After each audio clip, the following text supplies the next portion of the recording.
Même si la peste porcine n'est pas encore arrivée en Limousin, Patrick Royer a déjà installé une double clôture, une des mesures de protection demandées par la France depuis 2018. Le gros coup, c'est le grillage et la mise en place, quoi.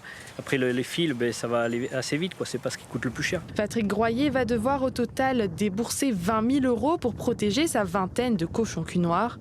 Des mesures de biosécurité coûteuses à appliquer pour ce petit éleveur.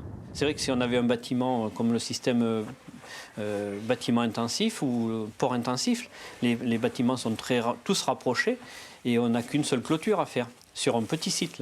Que là, on a plusieurs hectares à clôturer pour des petits volumes d'animaux. Donc, si on l'amène à l'animal, ça revient très cher, quoi. Le porc cul noir est une race élevée en plein air, une caractéristique qui complique la donne pour la quarantaine d'éleveurs limousins.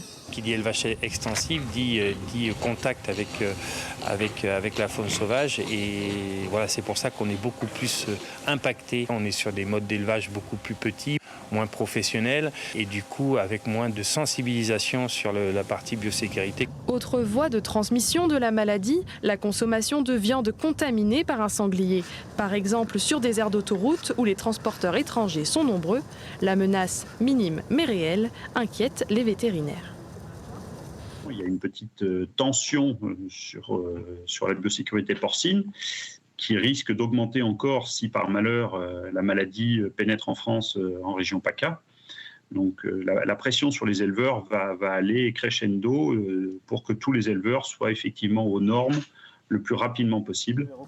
En Limousin, 450 élevages de porcs au total sont concernés par l'application des mesures de sécurité.